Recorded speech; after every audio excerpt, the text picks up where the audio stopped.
Sir আপনি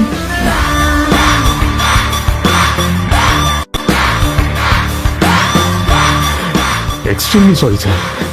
sir sir আপনি একটা ইনফর্ম করেননি কেন আমাকে?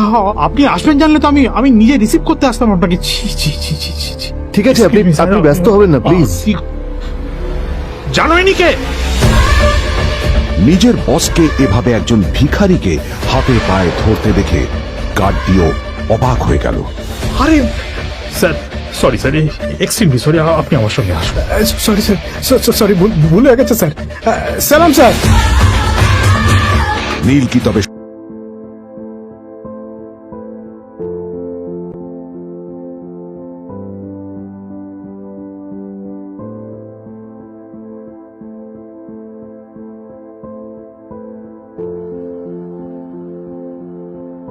আদ্রিতার চোখে নীল ছিল নিছকই একজন চাকর। সে সারাদিন আদ্রিতার ভাই ফরমাস খেটেও ওকে সন্তুষ্ট করতে পারত না।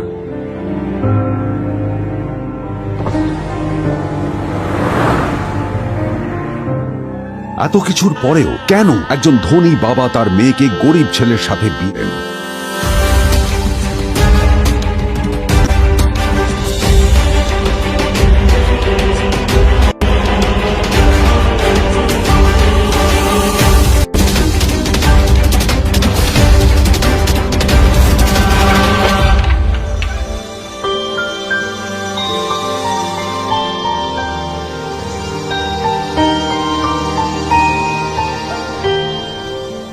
এবং তারপরে সেই মেয়েটি তার গরিব স্বামীর কাছ থেকে নতুন বছরে এমন একটা গিফট পেয়েছিল যে তার চক্ষু স্থির হওয়ার জোগাড় হয়েছিল।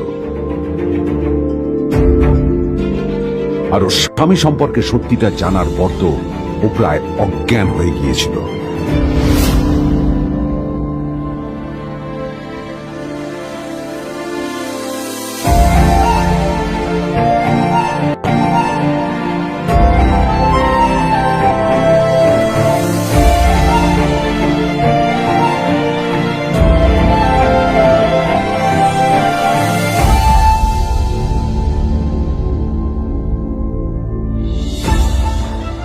আমার বাবা সবচেয়ে বড় ভুল করেছে তোমার মতো একটা গরিব ছেলের সাথে আমার বিয়ে দিয়ে। আমার সব বন্ধুদের স্বামীরা ওদের কত দামি দামি গিফট দেয়, আর তুমি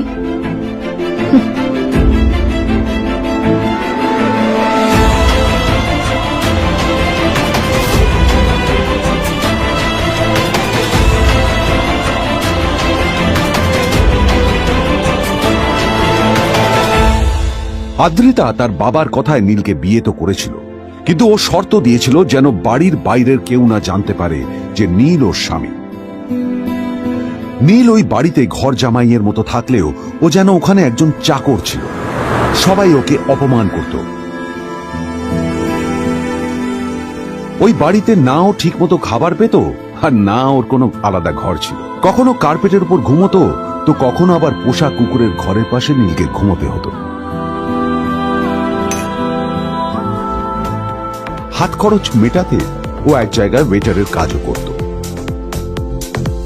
আদ্রিতা তার বন্ধুদের বলেছিল যে আদ্রিতা বিদেশে বিয়ে করেছে আর তার স্বামী লন্ডনের একজন খুব বড় বিজনেসম্যান। কিন্তু যখন আদ্রিতার বন্ধুরা ওকে ওদের স্বামীদের দেওয়া দামি দামি গিফটগুলো দেখাতো, তখন লজ্জায় ওর ভিতরটা পুড়ে ছাই হয়ে যেত।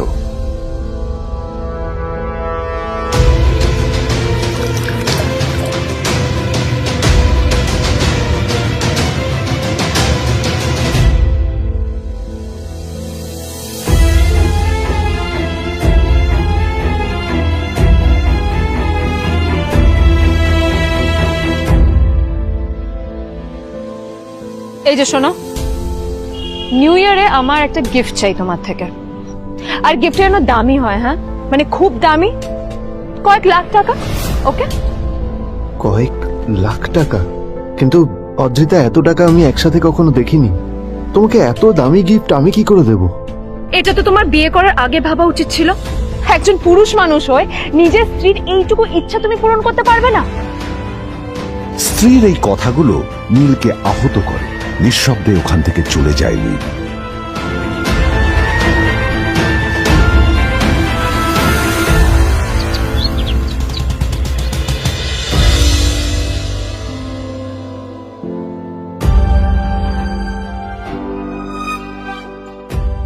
দুদিন পর নিউ ইয়ার পার্টির আগে নীল আদ্রিতার কাছে এসে একটা গিফট ব্যাগ দেয়।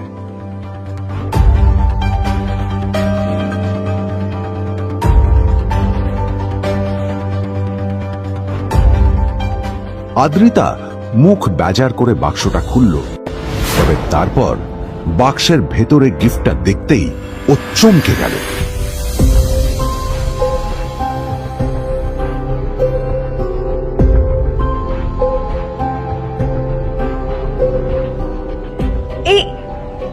এই ফোনটা মানে এটা তো একটা স্পেশাল এডিশন, এটার দাম তো 3 কোটি টাকা।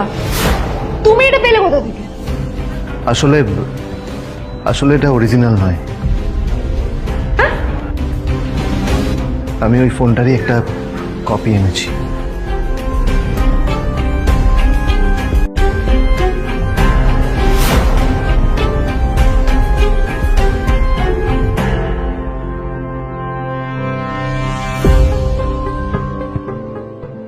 কিন্তু আদ্রিতার নীলের কথা একটু সন্দেহ হয়, কারণ ফোনটা দেখে একেবারেই আসল বলেই মনে হচ্ছিল। পরের দিনই আদ্রিতা ওই কোম্পানির শোরুমে গেল। এই ফোনটা একটু দেখুন না প্লিজ। ওয়াও, আচ্ছা ম্যাম, আপনি কি মিস্টার রয় চৌধুরীর বন্ধু? কে মিস্টার রয় চৌধুরী? ও আপনি কি ওই রয় চৌধুরী গ্রুপ অফ ইন্ডাস্ট্রিজ এর মালিকের কথা বলছেন? হ্যাঁ। না না, আমি ওনাকে চিনি না। আমি কেন, আমার মনে হয় কেউই ওনাকে চেনে না। বড় বড় মানুষেরাই ওনা দেখা পান না।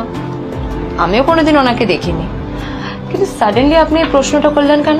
অ্যাকচুয়ালি ম্যাম, আপনার হাতের এই ফোনটা আসলে এটা ফোনের স্পেশাল এডিশন। এই কাটিং, এই ডিজাইন, এই লোগো, এটা জাল করা ইজ নেক্সট টু ইম্পসিবল।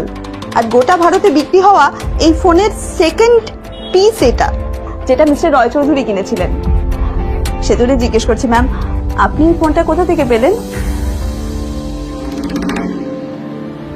তবে কি নীলে মিস্টার রয় চৌধুরী, নাকি নীল এই ফোনটা চুরি করেছে? বেকার নীলের কাছে কোটি টাকার ফোন কোথা থেকে এলো? নীলের সত্যিটা তাহলে কি? আর ও যদি সত্যি বড় লোক হয়ে থাকে, তবে ও নিজের শ্বশুর বাড়িতে খরচামাই হই বা থাকে কেন? আদ্রিতা এসব কথাই মনে মনে ভাবছিল, তবে আদ্রিতার বিশ্বাস ছিল যে কোনো না কোনো মতলব করেই নীল এই ফোনটা আদ্রিতার জন্য নিয়ে এসেছিল। কিছুদিন পর আদ্রিতা সেই ফোনটার কথা ভুলে গেল। নীল সকাল সকাল ঘুরতে বেরিয়েছে বাইরে।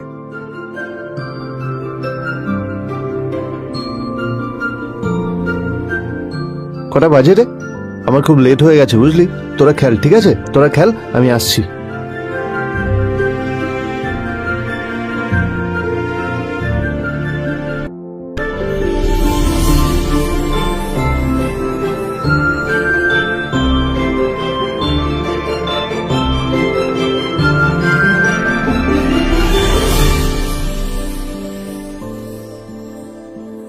নীল, জল পড়ছে না কেন দেখো না।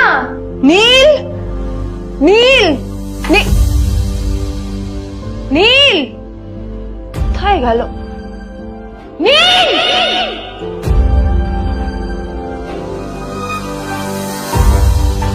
নীল, নীলকে ডাকছে কেন বলতো? ওইদিকে বাড়িতে আদ্রিতা আর চিত্রা আশ্চর্য হয়ে গেল যে নীল হঠাৎ কোথায় উধাও হয়ে গেল। মা তোমাকে কিছু বলে গেছে নীল? হ্যাঁ, কোথায় গেছে ও? না, আমি ওর কোনো খোঁজ খবর রাখি না। আমার একটা কথা মনে হচ্ছে, ওকে না এবার একটু শীতে করতে হবে। একটা কাজে যদি আসতো ছেলেটা, যখনই কোনো কাজের কথা বলি ভ্যানিশ হয়ে যায়। আমি ওকে বলেছিলাম R&B গোল্ডেন ডায়মন্ড থেকে আমার সেটটা নিয়ে আসতে, আনেনি। আনেনি।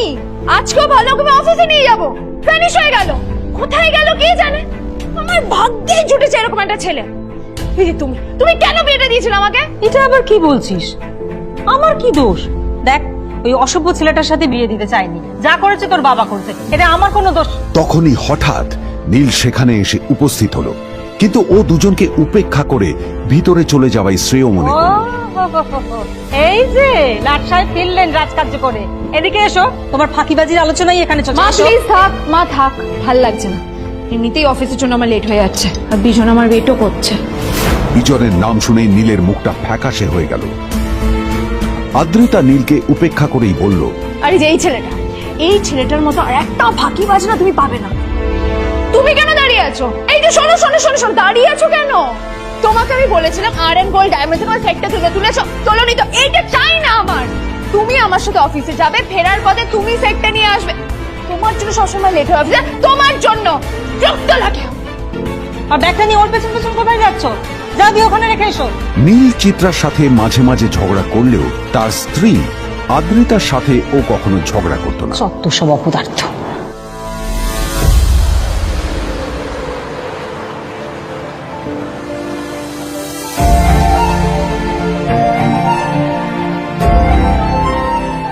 কিছুক্ষণের মধ্যেই তারা আদ্রিতার অফিসে পৌঁছে গেল। আদ্রিতা গাড়ি থেকে নামতে নামতে দেখলো যে তার কাছে অনেকগুলো ফাইল আছে। নীলের দিকে তাকিয়ে ওকেই ফাইলগুলো নিয়ে ভেতরে আসতে বলল। চলো, হা করে দাঁড়িয়ে আছো কেন? ফাইলগুলো নিয়ে ভেতরে এসো।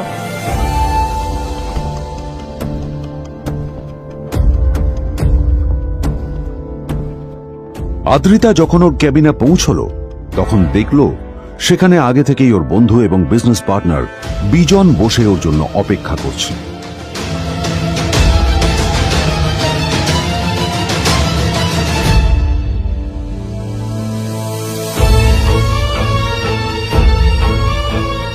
কোথায় ছিলে বলো তো?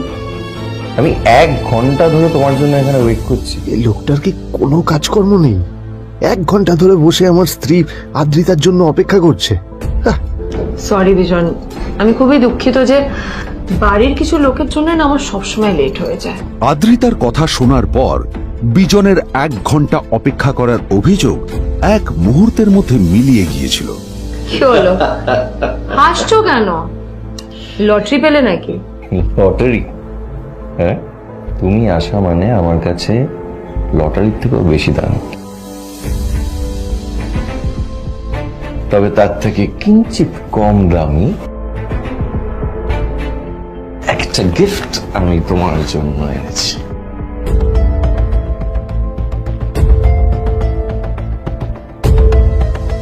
This is a rare diamond necklace for you. এটা আমার জন্য? সত্যি? এই শহরে এটা খুঁজে পাওয়া খুব বিরল। Just like you. Like it? Thank you. You're welcome. Thank you for the gift. আসি তাহলে এখন।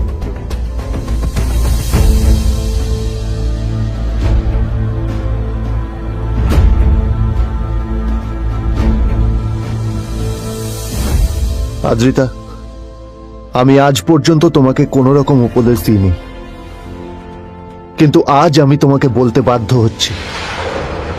এই যে এই লোকটা তোমাকে শুধুমাত্র ইমপ্রেস করার জন্য একটা নকল সস্তার হীরের গয়না দিয়ে গেছে। এরকম একটা লোকের সাথে তোমার মেশা উচিত না। ভবিষ্যতে কিন্তু তুমি বিপদে পড়বে। আদ্রিতা, আমি তোমাকে কথা দিচ্ছি, আমি তোমার জন্য আসল রেয়ার একটা হীরের গয়না এনে দেবো, এর চেয়েও দামি, এর চেয়ে অনেক অনেক বেশি দামি। তার জন্য আমাকে যাই করতে হোক না কেন, আমি তোমাকে একদিন ঠিক এনে দেবো, ঠিক এনে দেবো তোমাকে। তাদের বিয়ে হয়েছে 2.5 বছর। এর মধ্যে প্রথমবার তার মনে হলো নীল তার জন্য লড়াই করছে। নীলের এই রূপটা দেখে আদ্রিতা চমকে গেল। আজ প্রথমবারের মতো আদ্রিতার মনে প্রশ্ন এলো, নীলকে নিজের থেকে দূরে সরিয়ে রেখে আমি কি কোনো ভুল করছি? না না, এটা আমি কি ভাবছি? বিজন আমার বিজনেস পার্টনার, ও আমাদের মেইন ইনভেস্টর। নীলের এই অ্যাকশনের কারণে বিজন আমার কোম্পানি থেকে ব্যাক আউট করে গেলে কি হবে? না না না না না, নীলের জন্য আমি আমার এত বছরের পরিশ্রমকে জলে দিতে পারি না। আমার নীলকে নয়, আমার বিজনকে প্রয়োজন। এইসব ভাবতে ভাবতে আদ্রিতার নীলের ওপর রাগ হতে শুরু করে। আদ্রিতার রাগ তখন চরমে উঠে যায়। আজ প্রথমবার নীল আদ্রিতার সাথে খারাপ ব্যবহার করেছে। How dare you! তোমার এত বড় সাহস! হ্যাঁ, তোমাকে কে অধিকার দেয় বলো তো যে তুমি আমারই অফিসে দাঁড়িয়ে আমাকেই এতগুলো উল্টোপাল্টা কথা তুমি শোনালে? তোমাকে এখানে আনাই আমার ভুল হয়েছে। সবচেয়ে বড় ভুল হয়েছে। এবার চুপচাপ এখান থেকে বেরিয়ে যাও, right now. Get out. Neel আদ্রিতার এই কথার কোনো উত্তর দিল না। নীল জানতো যে ও যতই কথা বাড়াবে আদ্রিতা ততই বেশি রেগে যাবে। আদ্রিতা যেন তেন ভাবে নিজের রাগ চেপে ব্যাপারটা ওখানেই শেষ করার চেষ্টা করলো, কিন্তু ও তো জানতো না যে ব্যাপারটা তখন সবে শুরু হয়েছে।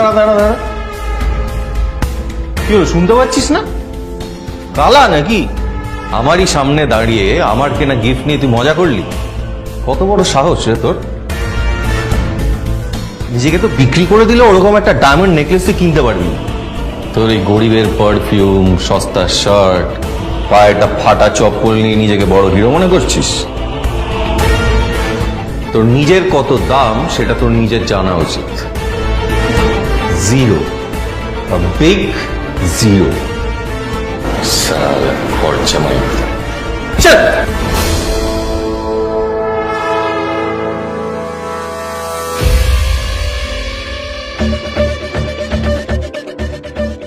নীল তখনও ঝামেলা করার মেজাজ ছিল না, কিন্তু যখন কেউ অন্যের নীরবতা সুযোগ নিতে শুরু করে তখন কথা বলাটা প্রয়োজন।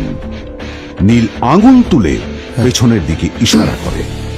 প্রথম কথা, ওই যে ওখানে দাঁড়িয়ে আছে, ও আমার স্ত্রী।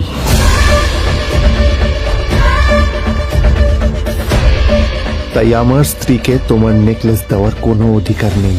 ওকে যদি নেকলেস দিতে হয় তাহলে আমি দেব। তাই এসব ফ্রডগিরি বন্ধ করো। আর দ্বিতীয় কথা, যার পকেটে পয়সা নেই ঝনঝন আওয়াজ করা তার মানায় না।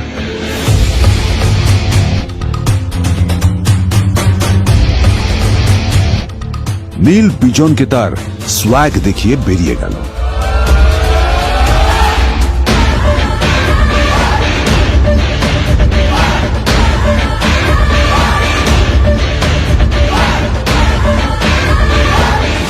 আদ্রিতার রাগে গজগজ করছিল।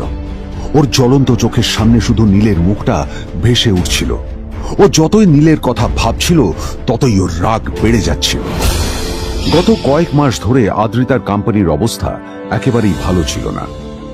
আদ্রিতা তা সামলানোর আপ্রাণ চেষ্টা করছিল।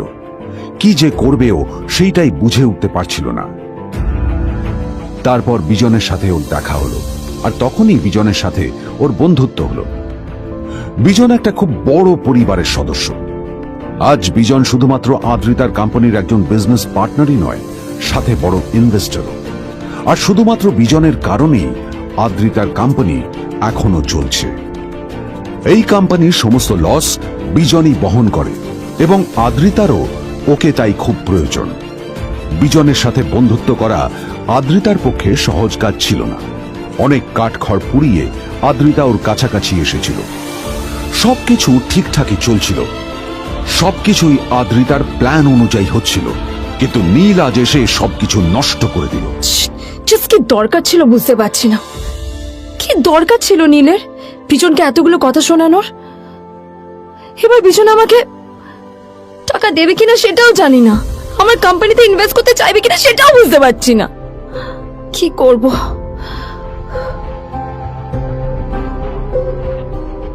এখন আদ্রিতা ওকে কিভাবে বোঝাবে? ভুল করে যদি বিজন ওর টাকা ফেরত চায় তবে আদ্রিতার কোম্পানি সেন কর্পোরেশন খুব বড় সমস্যায় পড়ে যাবে। তারপর কি হবে? সেন পরিবারের দেখভাল কে করবে? এইসব ভাবতে ভাবতে আদ্রিতা নিজের উপরেও রেগে গেল। আসলে দোষটা ওর নিজেরই। আদ্রিতা কেন নীলকে ওদের মাঝে আনতে গেল? নীলকে অফিসে নিয়ে আসারই বা কি দরকার ছিল? আর যদি সে নীলকে সাথে করে না আনতো তাহলে বিজন এখন ওর সাথেই বসে থাকতো।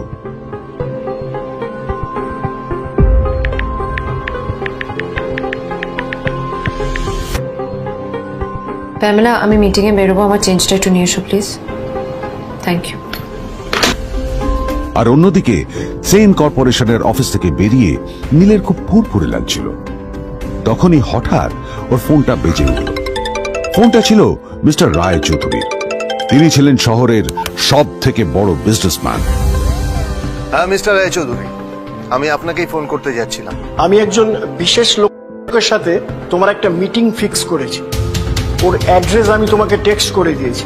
আমি চাই তুমি ওই লোকটার সাথে মিট করো। ঠিক আছে, আমি যে কোনো কারোর সাথে দেখা করতে পারি, কিন্তু তার জন্য আপনাকে আমার দুটো শর্ত মানতে হবে। প্রথমটা, আমার জন্য একটা রেয়ার হীরের নেকলেস আপনাকে জোগাড় করে আনতে হবে। আর দ্বিতীয়টা, আমি আপনাকে টেক্সট করছি, এটাও কিন্তু একই রকম জরুরি। এই দুটো কাজ আপনাকে যত তাড়াতাড়ি সম্ভব করে ফেলতে হবে আমার জন্য, ঠিক আছে? তোমার অ্যাকাউন্টে কিছু টাকা পাঠিয়েছি, কিছু জামা কাপড় কেনো, যাতে তুমি ভদ্র সমাজে আসার যোগ্য হও, আর তোমাকে আমি স্বামীর পরিচয় দিতে লজ্জা না পাই। তোমার কারণে আমার পরিবার লজ্জা পাবে, আমি সেটা চাই না। যখনই দেখি তখনই তুমি ভিখিরির মতো ছেঁড়া ফাটা জামা কাপড় পরে থাকো। আসলে আদ্রিতার বাড়িতে আজ ফ্যামিলি ডিনার পার্টি ছিল, আর শেষবার নীলের জন্য ওকে অনেক ঝামেলা পোহাতে হয়েছিল। মেসেজ পড়ে নীল ফোনটা নিজের পকেটে রেখে রাস্তার ধারে গিয়ে একটা ট্যাক্সি থামানোর জন্য হাত বাড়িয়ে দিল। নীল ট্যাক্সি ধরে গোল্ডেন সিটি অ্যাভিনিউর দিকে বেরিয়ে পড়ল।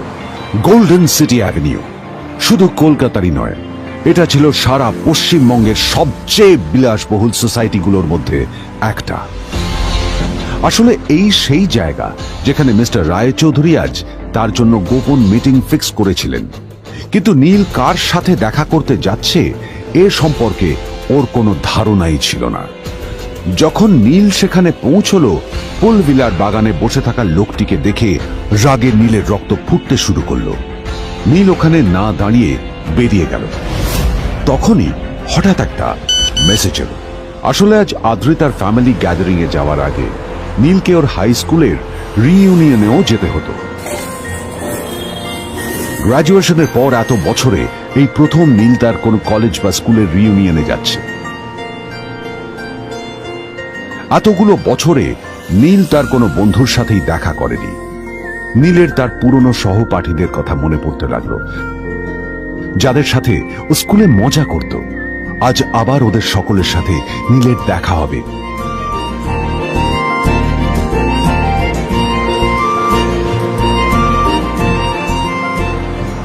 আর এই সব কিছু ভেবেই নীল এক্সাইটেড হয়ে যাচ্ছিল। আসলে সোহিনীকে নীল তার স্কুল টাইমে পছন্দ করত।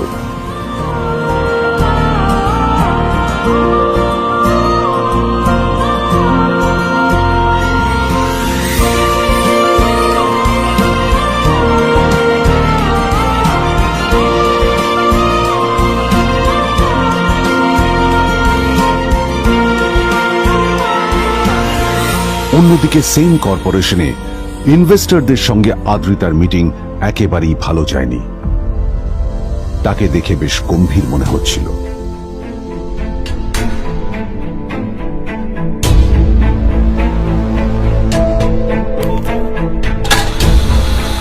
ভাই, পৃথিবীতে এমন লোকও আছে, কি দিমাগ দেখলি?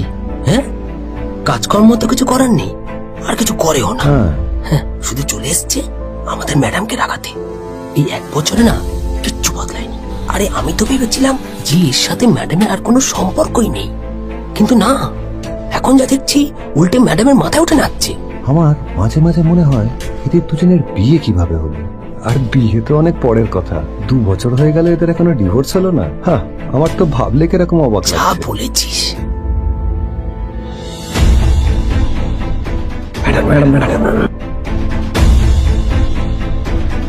অফিসে চলতে থাকা এইসব কথা শুনে আদ্রিতার আরো রাগ হলো। আদ্রিতা ক্যাবিনে যাওয়ার পরে রাগকে নিয়ন্ত্রণ করা ওর পক্ষে আরো কঠিন হয়ে গেল। ও তখন বুঝতেই পারছিল না যে ওর রাগ কিভাবে নিয়ন্ত্রণ করবে। আদ্রিতা এটাও ভাবছিল যে নীলের জন্য ওকে আর কত অপমানিত হতে হবে। এসব ভাবতে ভাবতেই আদ্রিতার চোখ গেল ওর বাবার ছবিটার দিকে।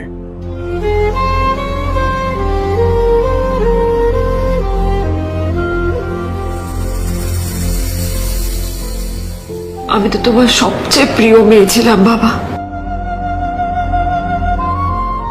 তাই তাই আমি সবসময় ভেবেছি যে তুমি আমার জন্য যাকে সিলেক্ট করবে সে সব থেকে শ্রেষ্ঠ হবে।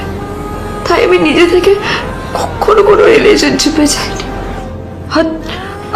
আর তোমার কাছে বিয়ের কোনো শর্তও রাখিনি। কিন্তু কিন্তু তুমি না আমার সাথে কি করলে? এই গাধাটার সাথে আমাকে বিয়ে দিলে।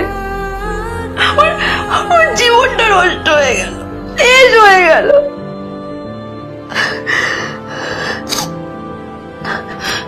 আমি যদি একটু জানতাম যে ও ও কিছু করে না, ঘর চাপাই হয়ে থাকবে, এসব কাজকর্ম করে, তাহলে আমি কোনোদিনই বিয়েতে রাজি হতাম না বাবা, কোনোদিন না, কোনোদিন।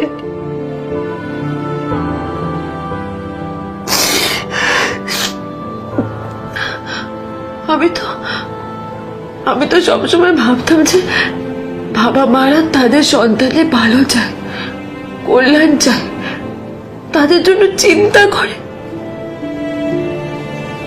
কিন্তু কিন্তু বাবা, তুমি আমার জন্য একটু চিন্তা করোনি। তুমি শুধু তোমার শেষ কর্তব্যটুকু করতে চেয়েছিলে, শেষ ইচ্ছাটুকু রাখতে চেয়েছিলে, ব্যাস, পালন করা হয়ে গেছে। আর আমাদের তুমি ছেড়ে চলে গেলে, তুমি আমাকে ছেড়ে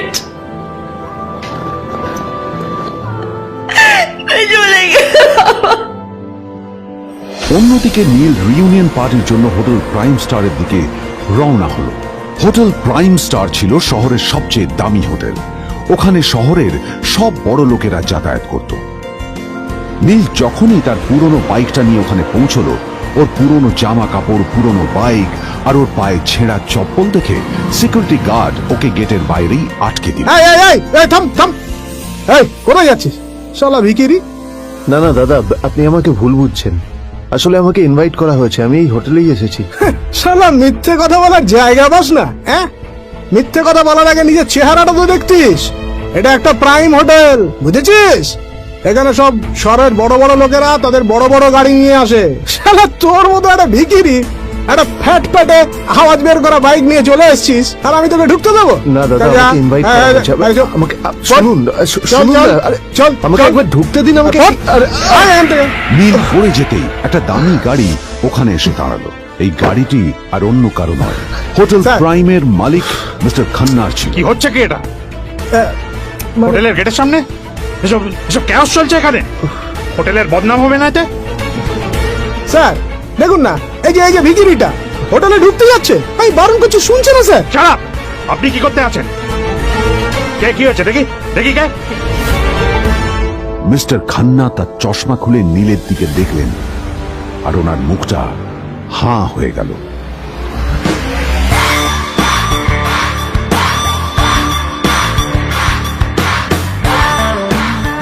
নীল স্যার, আপনি?